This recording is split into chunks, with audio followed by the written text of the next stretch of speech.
Well, one might wonder exactly what a Kansas boy is doing with this. This here is a cow elk heads-up decoy. I've utilized it often while traveling west to Idaho, Colorado, Wyoming, but I've never had to deploy it in Kansas. So today, I'm excited to say I'm using it and I'm hoping to reel in a bull elk in Kansas. A diamond in the rough, a needle in a haystack, whatever you want to call it. We're going to use it, and then we're going to hopefully have this baby pull in a bull elk.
Last evening, I came up to this tank and saw just the top of his back working this little valley, and he was working down to the left to get a drink. I ended up sneaking up here to this high line and sat down and got footage of him in this bottom. Got to within 80 yards last night. Of course, had no idea when the elk season was. Did the research last night, figured it out, bought a tag today. Now we're back at it. I got the bow in hand, and we're hoping like heck he comes down in this bottom like he did last night.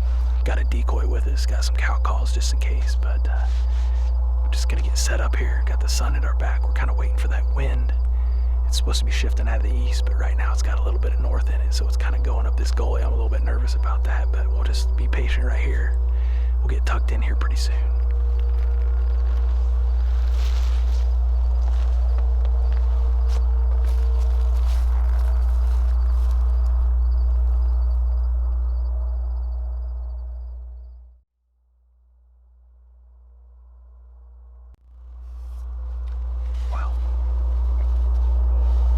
Set up, patiently waiting.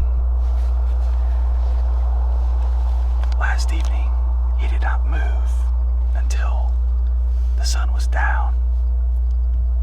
As soon as the sun went down, I seen him jump the fence up here where the corn meets the pasture. He basically uses drainage to come down. There's a pond to our left. It didn't take very long to get down there and get a drink and then get back up toward the corn.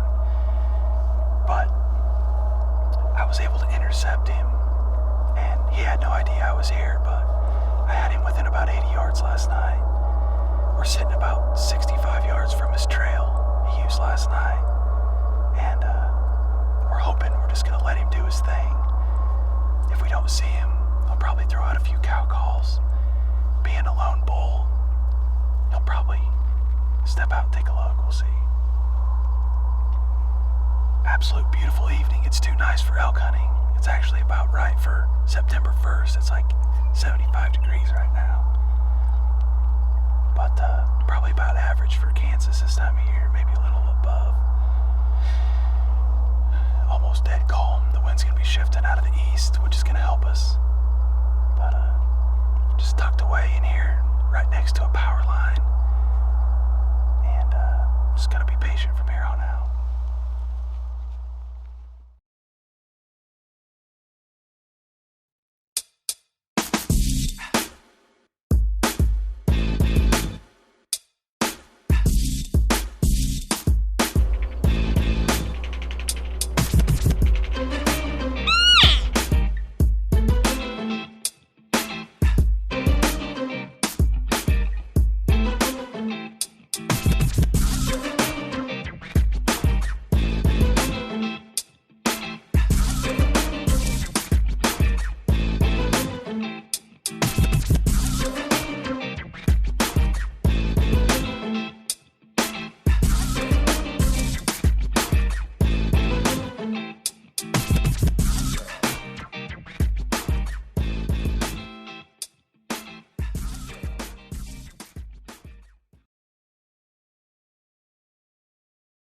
Alrighty, well, it is October 26th this morning, and I am after the elk, and been after them the last few weeks. Never have caught up to them. My buddy Jared and I have been slipping in this area, and they've been showing themselves on trail camera, but the daylight movement hasn't been great, so this morning is a pretty good opportunity. It's nice and cold, it's crisp, clear, and I think they'll move. And I'm slipping here by myself this morning, and Jared, he had to go with his wife on a trip, so my camera guy is down the road, but I'm gonna see what I can do. I'm gonna come in here and check this trail camera and set a camera up on a tripod and see if I can't get it done myself this morning.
dreamt I would be able to say that.